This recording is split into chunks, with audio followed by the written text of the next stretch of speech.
Saludos amigos, hoy miércoles 13 de febrero de este año 2019.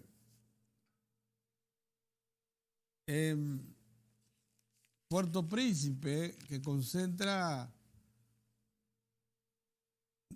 quizás el 80% de la actividad económica de Haití, tiene más de 5 días, más de una semana paralizado. Una semana cumple mañana cerrado. Los bancos, las escuelas, los expendios de combustible, todos, las grandes tiendas de abarrotes.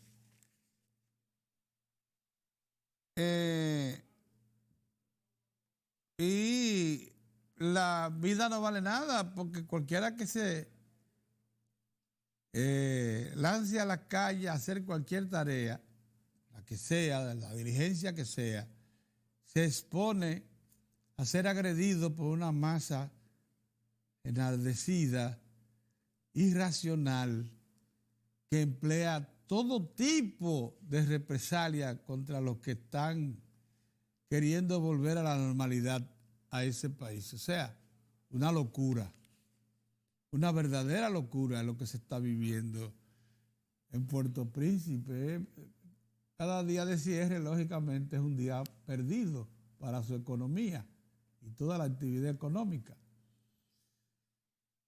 Se sabe que la clase alta de los sectores que manejan la economía,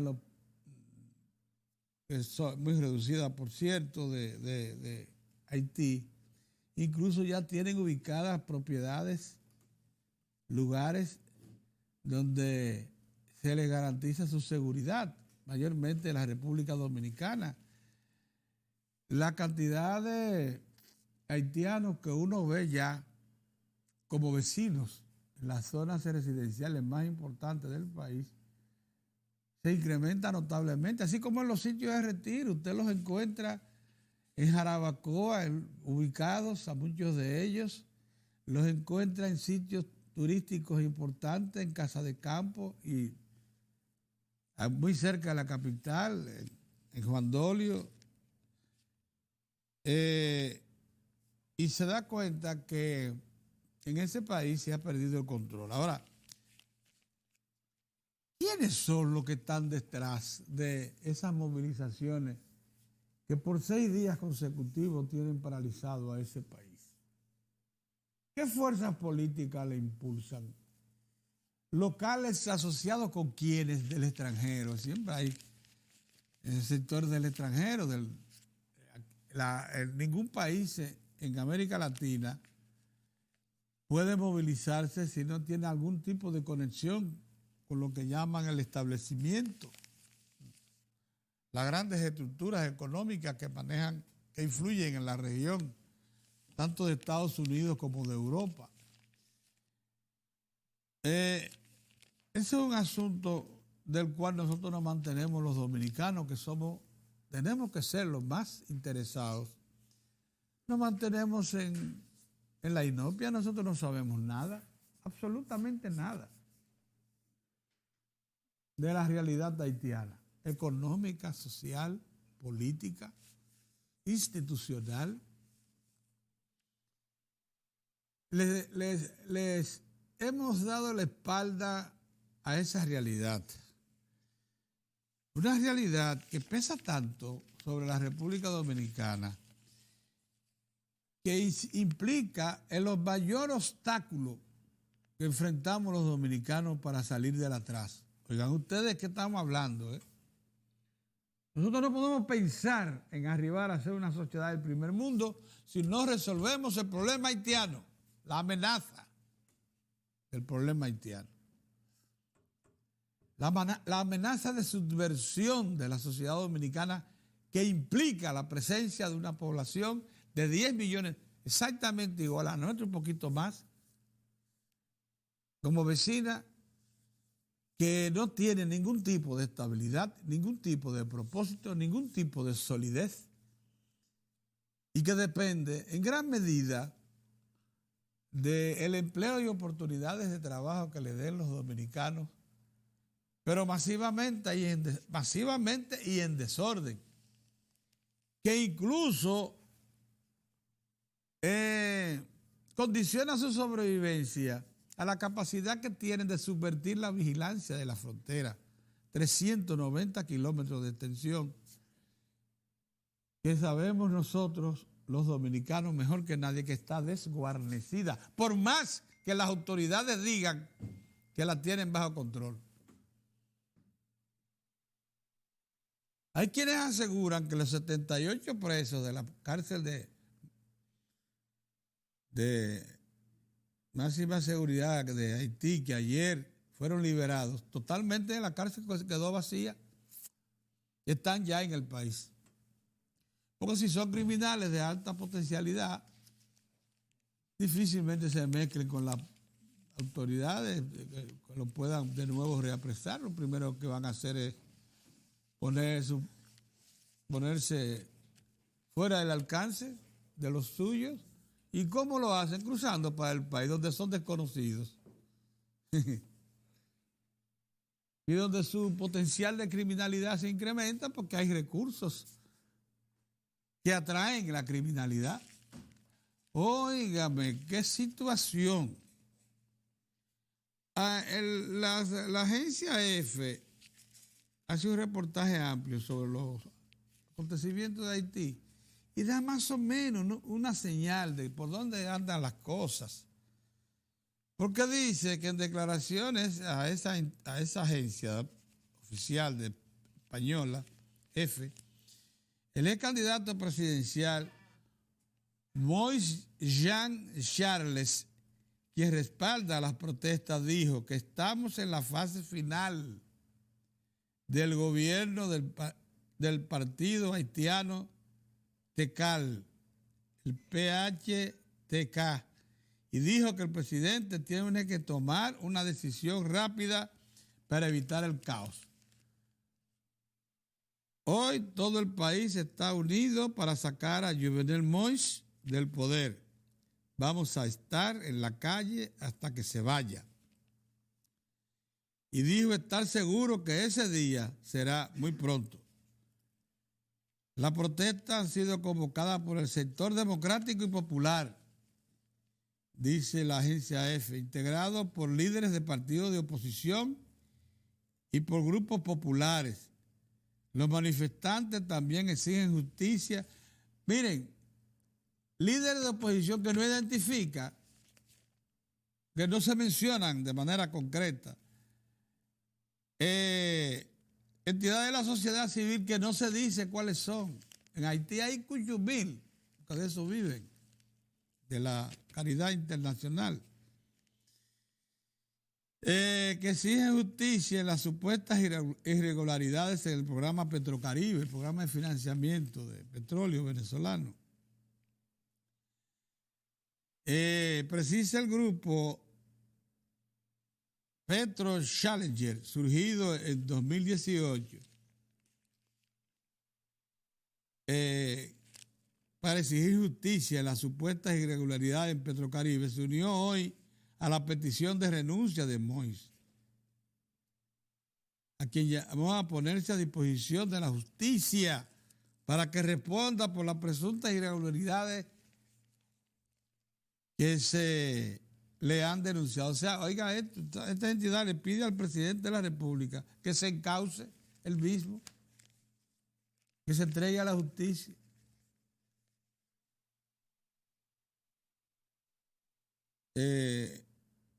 Fueron de los pocos que salieron con un comunicado específico, que fue el que inició, por cierto, este movimiento. Dice que debe haber una transición política que puede resolver el problema del hambre y la justicia en el caso de Petrocaribe. Una auditoría presentada la semana pasada por el Tribunal de Cuentas se reveló irregularidades entre 2008 y 2016 en el programa de Petrocaribe y señaló a 15 exministros y actuales funcionarios que están involucrados en el caso. así como una empresa que dirige el señor Moïse. En las últimas horas también varios senadores y diputados opositores se han sumado a la solicitud de dimisión del señor Moïse. La comunidad internacional y varios sectores económicos nacionales han llamado también al diálogo para buscar soluciones a la crisis política y económica. En resumen, la situación está absolutamente deteriorada en Haití. 6 días sin producir, sin ningún tipo de actividad económica. Bancos, escuelas, estaciones de expendio, supermercados, las tiendas de abarro, todo cerrado. Inseguridad total, inactividad total en ese país. Eso tiene que provocar lo que equivale a una huelga general, a más de pérdidas materiales, muchísimas quemas y asaltos a negocios y eso. Sin que uno sepa justo quiénes son los que están detrás. Eso que les relaté tan solo habla de instituciones, no habla de personas. No habla de una propuesta alternativa clara al actual gobierno. Miren la gente cargando con las tiendas. Y todo esto también, como todos sabemos, en un entorno tan complicado como el que se está viviendo en buena parte de América Latina, específicamente en Venezuela, donde hay también movilizaciones masivas, en Nicaragua, movilizaciones masivas. Y en otras partes hay situaciones de inestabilidad también. O sea, la situación creo yo que es que debe motivar en particular a los dominicanos una mayor atención, mayor esfuerzo por conocer qué es lo que está pasando en ese país, hacia dónde va, quiénes lo están manipulando en este momento, con cuáles motivos. Porque nada, nos van a tomar por sorpresa, todo indica los acontecimientos de ese país. Nos exponen a desestabilizar también a nosotros mismos. No es verdad que las fuerzas élites de las Fuerzas Armadas van a controlar 390 kilómetros de frontera. Y como les digo, ya esos 78 criminales que ayer salieron de la cárcel, que quedó vacía, totalmente vacía, no se van a poner al alcance de los propios autoridades, lo que quede ahí de autoridad o del pueblo. Tienen que estar aquí ya. Criminales con vocación de sustraer y eliminar. Esa es su... Mire, eso es gravísimo. Buenos días, don Mozart. Este es el tema que yo creo que definitivamente tenemos que darle prestarle la mayor atención. El tema de las dificultades que se están viviendo en Haití, la complejidad de eso, procurar hacia dónde se orienta, quién orienta eso, qué se procura, qué intereses locales y extranjeros están detrás. Siempre hay. Las cosas no ocurren de manera espontánea, siempre son motivadas. Hasta el comercio allá en la frontera está paralizado. O sea, Haití no puede moverse ni siquiera a comprar. ¿Con qué? ¿Cómo? Alimentos básicos para su subsistencia. Entonces, nosotros no tenemos la garantía. Yo finalmente quisiera ligar esto porque la verdad es que nosotros debiéramos incluso proyectar una solución grande a este problema. Entonces, ayer se anunció desde el Congreso de los Estados Unidos de América, las dos partes, republicanos y demócratas, que llegaron a un entendimiento para asignarle unos 1.300 millones de dólares a la administración del presidente Trump para el muro que está reclamando, y al mismo tiempo garantizarse la provisión de recursos para que opere el aparato administrativo del Estado, que depende del presupuesto. Qué bueno. Y así no haya que paralizar. Pero, una buena noticia. Pero yo quisiera que se evalúe en su justa medida el esfuerzo, la perseverancia del presidente Trump, sí, por procurar esos recursos para el muro.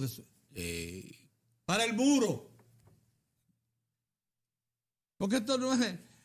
Es más, oigan esto, la oposición a Trump ha manipulado de tal manera los medios de comunicación que han transmitido a la opinión pública local e internacional la idea de que es un capricho. De que es un capricho del presidente Trump lo del muro. Su barbarazo. Ocurre que el partido republicano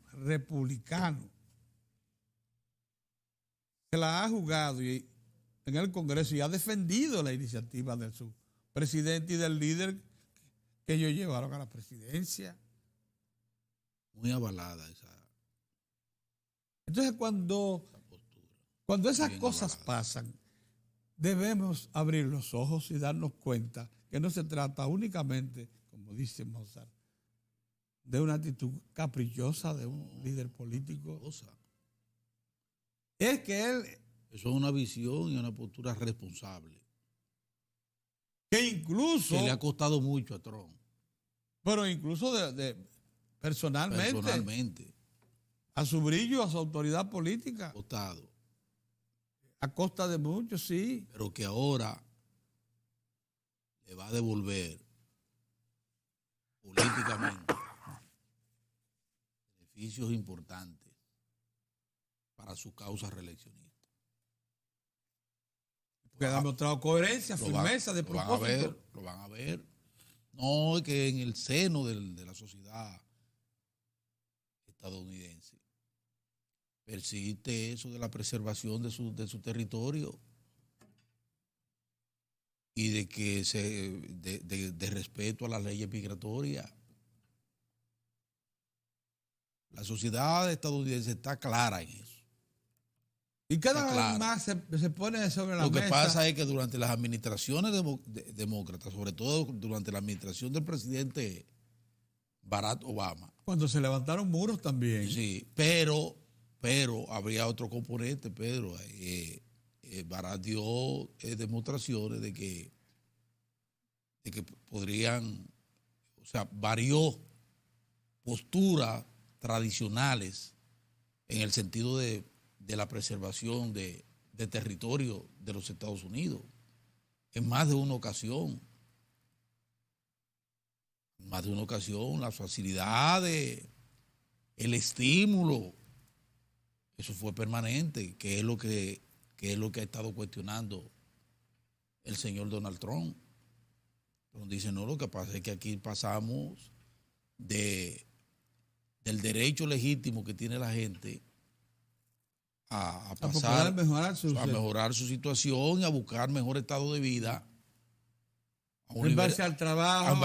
A un libertinaje que está lastimando el empleo en los Estados Unidos, el presupuesto de los estadounidenses. Y poniendo la seguridad en peligro. La seguridad de los Estados Unidos. Porque usted tiene que estar vigilante contra la criminalidad, contra inmigrantes indeseados. Sí, digo, no. Porque hay inmigrantes indeseados. Es indeseado, así es. Que no tienen que no aportar nada a una sociedad. Y él entiende como los 80 y pico de presos de ayer que se escaparon de Haití. ¿Para dónde ustedes creen que van? ¿Al mar? ¿Se tiraron al mar? Esos son migrantes indeseados.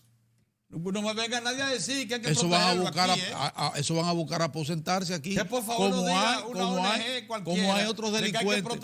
Como hay otros delincuentes de cuello blanco. Derechos. Como hay otros delincuentes de cuello blanco haitianos aquí. Una cantidad impresionante, Mozart. Delincuentes, capos. La cosa no es tan sencilla, ¿eh? La cosa no es tan sencilla. Mi preocupación es, Pedro, que no siento en el seno de entidades importantes de presión social. Ni siquiera en el propio gobierno. No siento No se siente. que se advierta el peligro. No se advierte, no. El peligro que acecha a la República con relación a este tema. No hay manera. No veo una manifestación en esa dirección. Es más, hay un sector del gobierno que la considera natural dentro del ambiente. No, pero eso no es natural, haitiano. no. El peligro acecha. Dentro del ambiente haitiano. Y entonces, Eso cada así vez que viene, corresponde cada a los vez que hay un haitianos. evento en Haití, como los que están aconteciendo, entonces hay una movilización de tropas y alaraca. No, hombre, Pero en firme, una política dirigida a realmente garantizarnos a nosotros la preservación de nuestro territorio. no hay. No la veo. Me perdonen, pero no la veo. No existe. Por eso, yo digo, como pasa en estos días está fuñón eso de poner ejemplos que tengan que ver con el hogar y la cosa. Sobre todo si hay exceso, como lo del amigo de la Cámara de Diputados que se excedió en el ejemplo. Sí, se excedió. Pero, por ejemplo, póngasela difícil al ratero, al ladrón en la casa. Póngale el pestillo. Póngale el candado. Póngale, aunque sea la advertencia, hay perro. Es lo que hay que hacer en la frontera. Póngasela Es lo difícil. que hay que hacer en la frontera. Sí. En la frontera nosotros necesitamos un muro. Déjense de tonterías. Pero, pues, ¿cuántas vueltas que le vamos a Nosotros dar a eso? necesitamos un muro. Hay que ponérsela difícil. Pero qué cosa más grande esta es. Pero ¿por qué no se quiere entender eso? Hay que ponérsela difícil y no me vengan con el temita del costo ni nada de eso. Se embuste, Que hombre. no, y además que la soberanía no tiene límite. Y la seguridad nacional no tiene límite. No tiene límite. Hay que buscar donde no hay para eso. No me vengan a mí con eso. Y además tenemos propuestas muy específicas de colaboración de naciones con experiencia, con tecnología, con recursos para eso.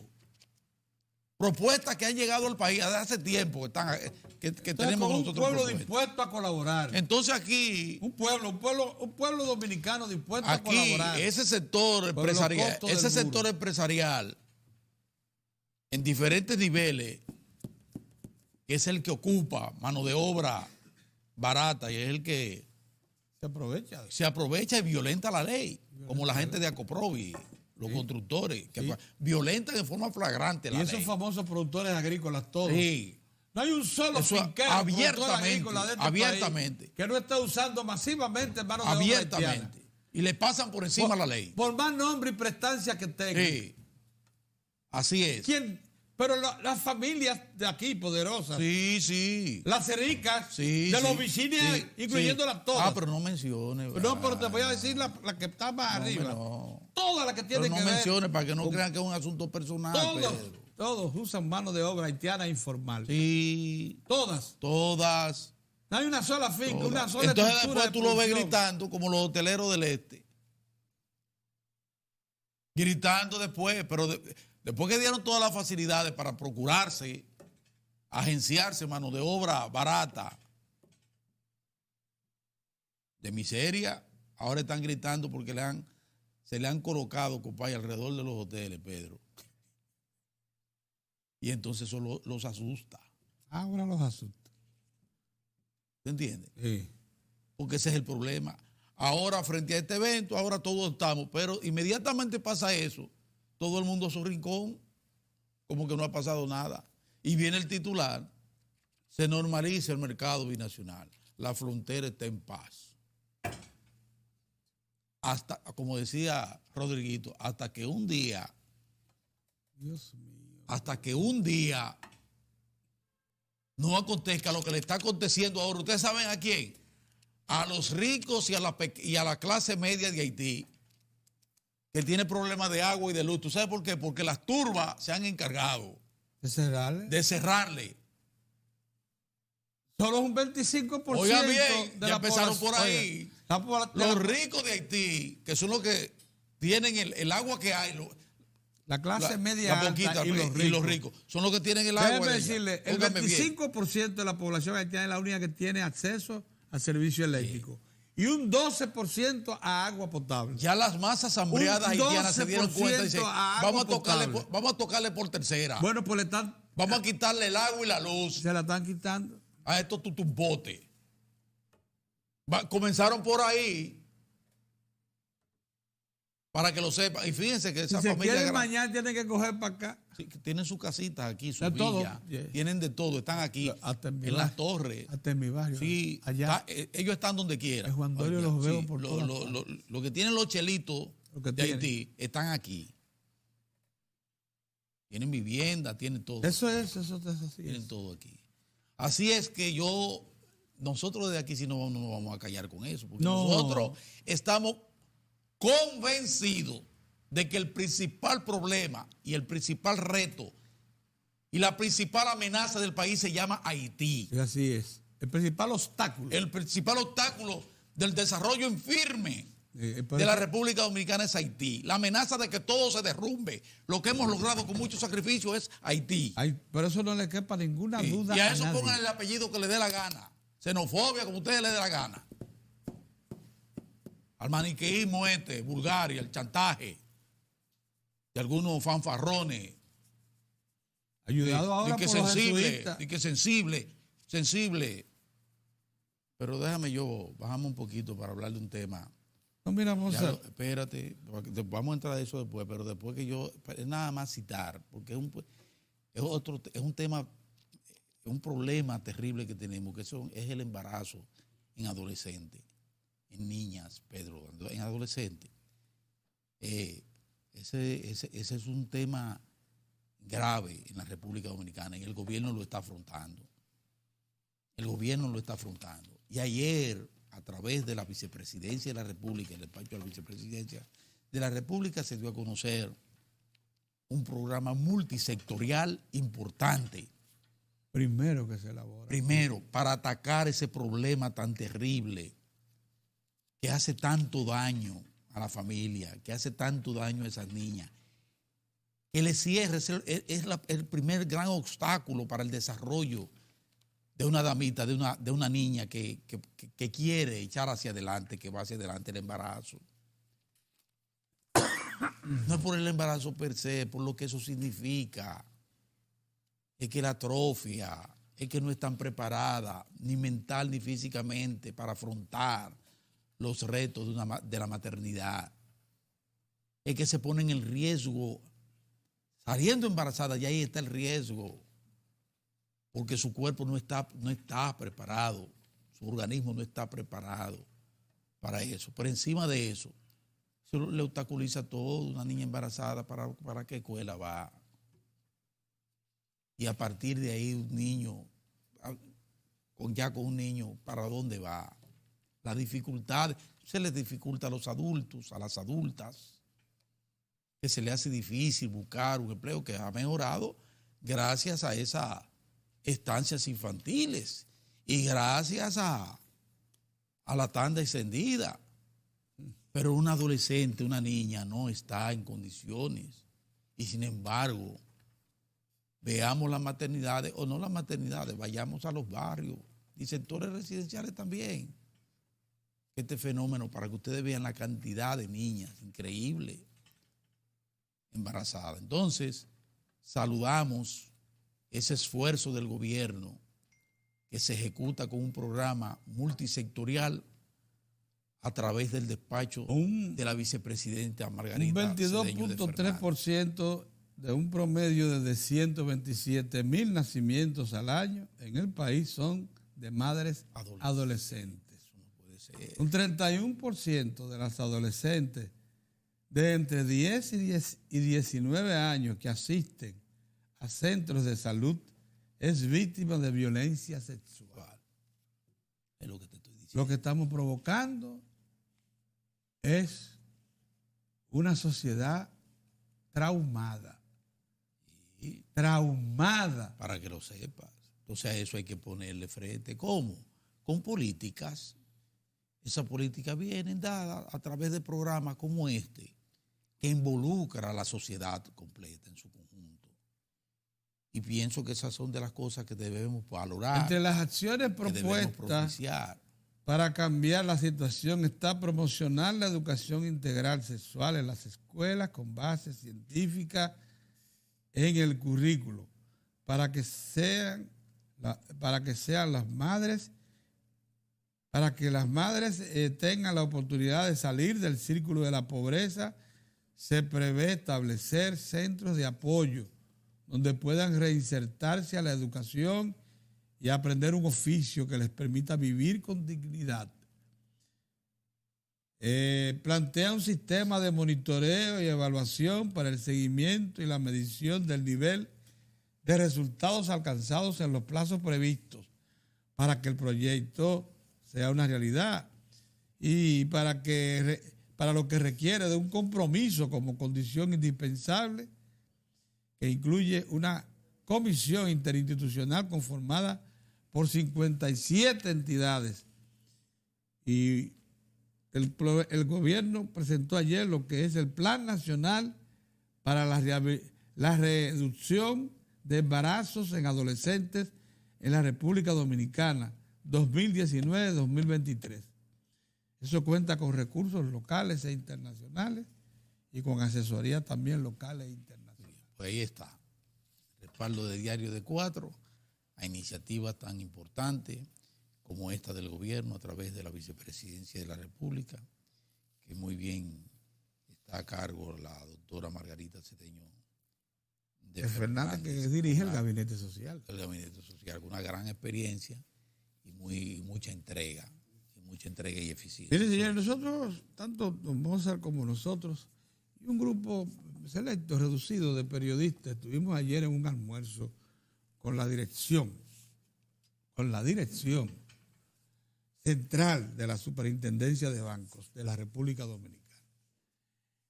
Miren, con frecuencia,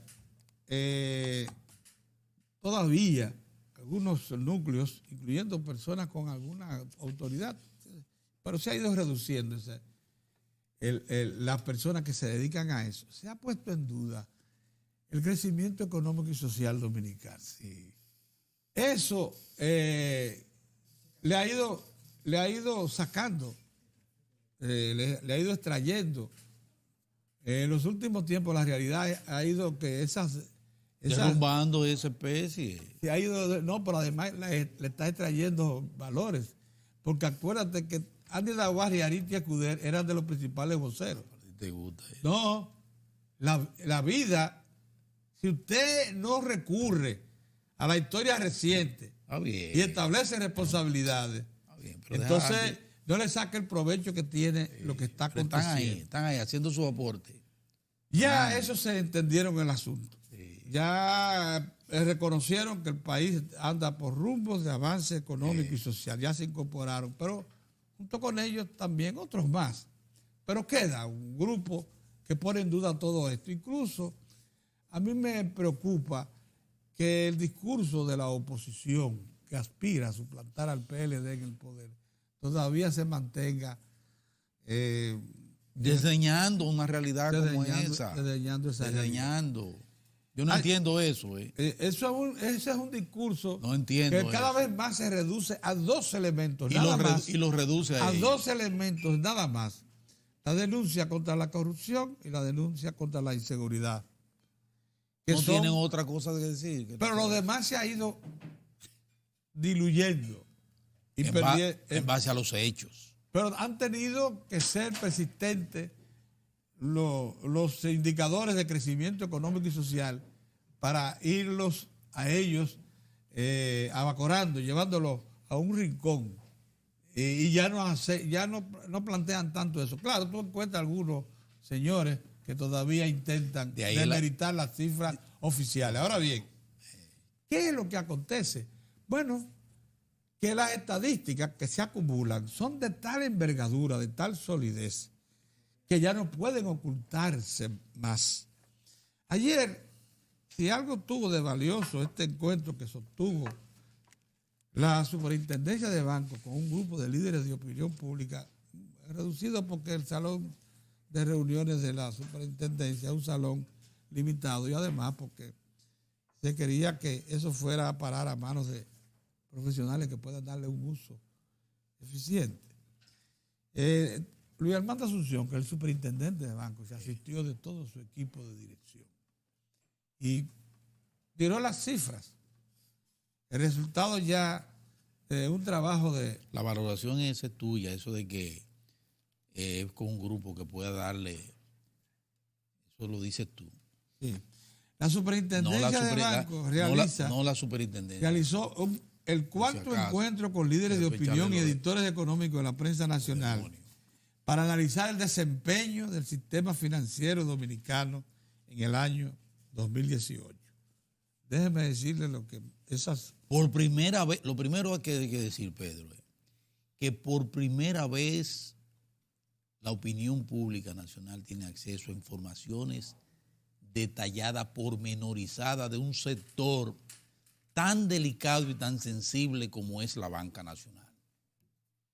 Nunca se habían dado informaciones tan precisas y puntuales sobre un proceso como el que ha llevado informaciones que están en línea, las autoridades para, junto con el sector financiero, darle la robustez y la confianza que muestran esas cifras del sector financiero de la República Dominicana, que vivió ayer, porque eso fue ayer en el 2003, una verdadera hecatombe, que como vamos ahora, eso no se vislumbra nunca jamás que se vuelva a repetir. Sigue. Quería hacer esa precisión. Bueno, las cifras son de tal contundencia como lo siguiente. Los activos totales del sistema financiero al 31 de diciembre pasado registraron un incremento absoluto de 131.723 millones de pesos con relación al 2017. 8%. Eso es un 8% mayor. Los activos de la banca múltiple, por ejemplo, que son los que más nos interesan porque son los que están presentes en toda la actividad económica de la nación, en toda. Aumentaron 115.000 millones de dólares el año pasado, equivalente al 8.1%. Para las asociaciones de ahorro y préstamo lo hicieron en 13.000 millones, equivalente al 7.5%. Y vean esto, la cartera de crédito, a mí me llama mucho la atención este dato. La cartera de crédito del sistema financiero alcanzó un nivel de 1.000.000 de millones, 11.000 millones. Oigan esto, 1.000.000 de millones, 11.000 millones. Al 31 de diciembre, registrando un incremento de 110.000 millones de pesos. Pero oigan bien, ustedes saben dónde está el principal con respecto a sustento diciembre de esa captación, de esos recursos, en el ahorro. Sí, pero te iba a decir que el dio ahorro. un salto. Mira, el crédito el año pasado dio un salto que es exponencial con respecto a cualquier otro periodo. Porque ese fue un crecimiento de un 11.3%, 0.3%. Eso en los últimos años, a lo más que había llegado a 8, 9%. Ese 11.3%. Nunca había llegado no había llegado a 2 dígitos. No había pasado de 2 dígitos. Déjeme decirle que ese salto revela, porque esa es otra cosa. Aquí hay quienes dudan que la economía creció un 7.1%. Pero ese es un reflejo. Entonces, yo no le estoy diciendo que... Esto confirma. Cuando ustedes ven que la banca... Cuando ustedes ven la solidez primero de la captación de recursos de la banca, por un lado, a través de los ahorros, y por el otro lado, el flujo del crédito hacia a dónde llegó. Eso es un reflejo, es un reflejo del dinamismo de la economía. Pero aquí hay un dato. Señores, la manufactura, nada más hay que ver lo que ha pasado con la manufactura. Antes de entrar ahí, espérate. Hay un dato que es contundente y aleccionador para quienes también dicen que la economía fue insuflada por recursos provenientes del Estado. De esos 110 mil millones de pesos en que se incrementó el crédito el año pasado, el crédito de la banca, entonces todo el sector financiero formal a la economía en general, de eso 105 mil de 110, 105 mil millones de dólares fueron al sector privado, solo 5 mil millones lo prestó el Banco de Reserva al sector público. Eso es dinero en manos del público, Pedro. Privado, sí, en el sector privado, 105 mil millones. O sea, eso no es posible sin crecimiento. Ese activismo del sector financiero, que es columna vertebral de la economía, eso no es posible si no hay un crecimiento como el que ha tenido la República Dominicana. No es posible. Yo quería resaltar eso por lo siguiente. Ustedes han oído, porque siempre se buscan argumentos para tratar de desmeritar las cifras oficiales acerca del crecimiento económico y social.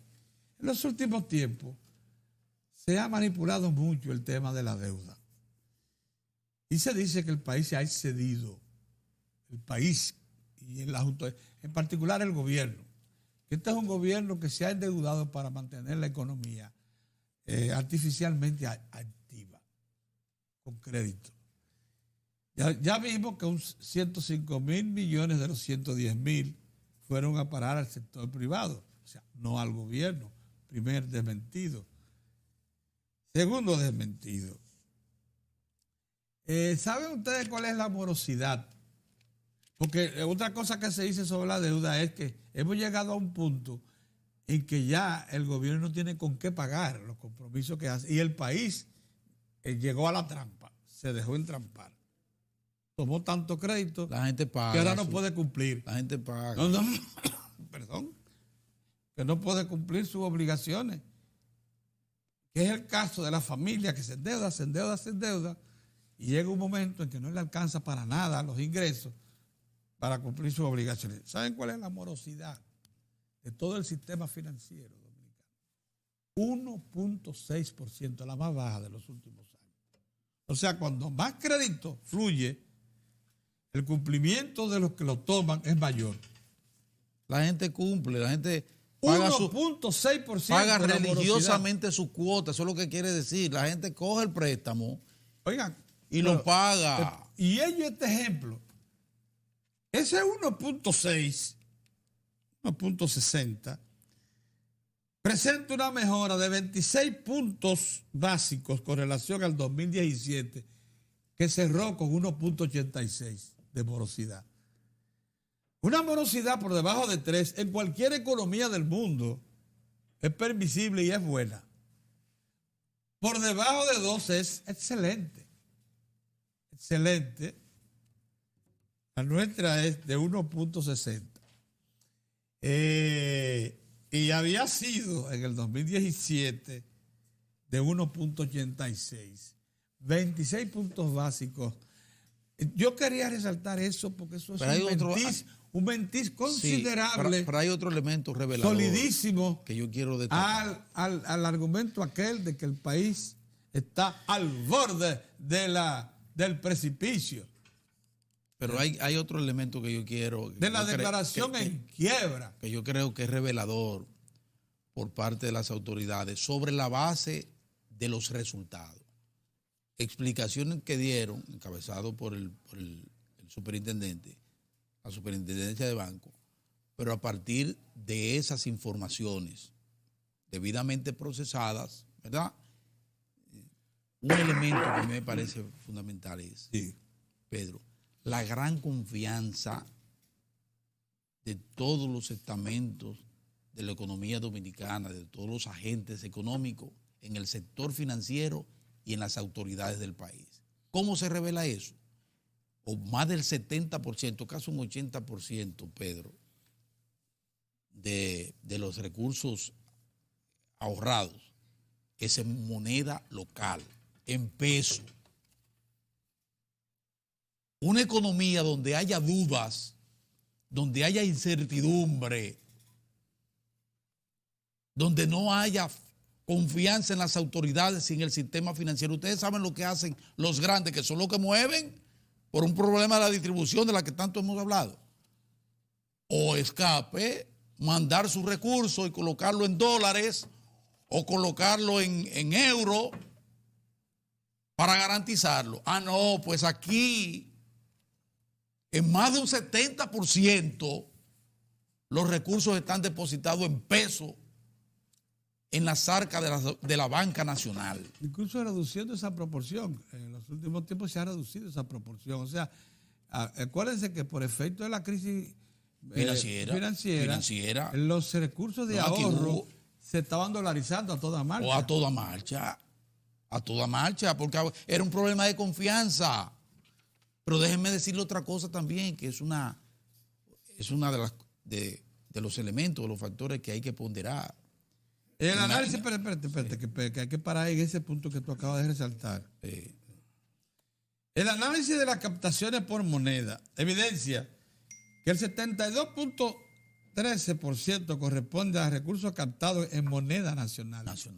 Eso es el de ahorro, ¿no? Sí, el ahorro. Los cuales aumentaron a una tasa anual de 5.30%, equivalente a 50.971 millones de pesos en valor absoluto. Las captaciones en moneda extranjera. Eso es confianza. Las captaciones en moneda extranjera representaron el 27.87% del total y aumentaron 15.61%.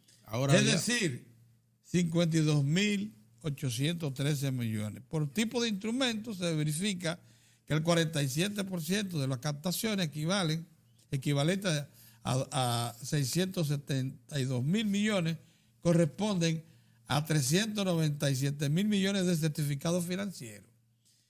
Que por cierto, ya la superintendencia tiene preparada una plataforma, la va a poner en línea, o sea, a disposición de cualquiera que quiera acceder desde un computador o un teléfono. Para darle seguimiento a sus certificados. Para que sepan si el banco o entidad financiera que captó su certificado lo registró. Lo registró. Usted sabe que si no está registrado hay problema.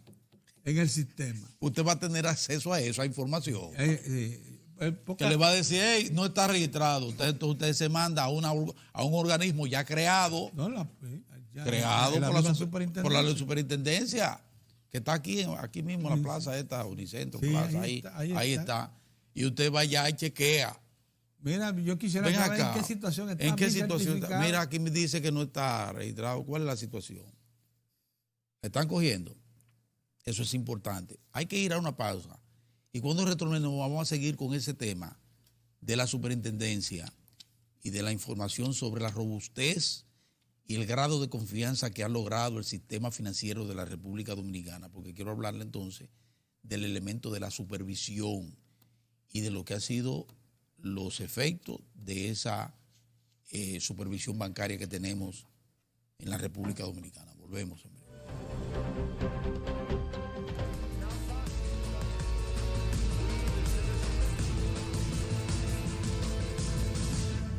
Nos sentimos muy agradecidos por su sintonía. Se ha demostrado al transcurrir de los años que debemos de estar bien informados de todo lo que acontece nacional como internacional. Por eso te presentamos las noticias internacionales. La posibilidad cada vez más real de que el Reino Unido abandone la Unión Europea sin alcanzar un acuerdo de salida asusta al sector pesquero español, ya que supondría la expulsión inmediata de los barcos comunitarios de los calanderos británicos. A España, sobre todo a Galicia, le afectaría fundamentalmente en el Gran Sol y en las aguas de las Islas Malvinas, donde faenan 120 embarcaciones en las que trabajan 15.000 marineros. De allí se extraen 130.000 toneladas de pesca al año. En tierra, nadie esconde su inquietud. Con nuestro puesto de trabajo, esperemos que haya soluciones. Los armadores de Vigo ya están preparando planes de contingencia. Ante la posibilidad de no acceso a los recursos, ante la posibilidad de implementar aranceles muy considerables. Algunos barcos parten con ventaja al navegar bajo pabellón británico, pero se podrían encontrar con otro tipo de problemas si el Reino Unido decide cortar amarras sin alcanzar un acuerdo con la Unión Europea. El Vaticano decidirá esta semana el destino del ex cardenal estadounidense Teodoro McCarrick por las acusaciones de abuso sexual. Todo apunta a que McCarrick, de 88 años, será expulsado del sacerdocio, lo que le convertiría en la figura de más alto perfil de la Iglesia Católica en recibir este castigo en las últimas décadas. En julio del año pasado perdió el título de cardenal, algo que no ocurría desde hacía 100 años. El Papa Francisco quiere que el caso se resuelva antes del 21 de febrero, cuando las iglesias católicas de todo el mundo se reunirán en el Vaticano para abordar la crisis mundial de abusos sexuales en el seno de la iglesia. Un hotel en el Ártico para los fans de Juego de Tronos. Unos 200 kilómetros por encima del Círculo Polar Ártico es el lugar elegido por HBO, plataforma productora de la serie, y el Hotel La Plan para construir por segundo año consecutivo un hotel de hielo basado en la famosa serie. 12 artistas de Letonia, Lituania, Rusia, Polonia, Finlandia y Ucrania han empleado 400,000 kilos de hielo para realizar la estructura del edificio. Los visitantes podrán casarse en el Gran Septo de Baelor, disfrutar de una cena en Invernalia, tomar una copa en un vaso de hielo o conocer al gigante Mac the Mighty. HBO estrenará la temporada final de la serie el próximo abril. Planea rodar una precuela a lo largo de este año. Para Diario de 4 en las internacionales, Giovanni Ramírez. Ahora nos vamos a un breve cambio y luego continuamos con más del contenido de Diario de 4.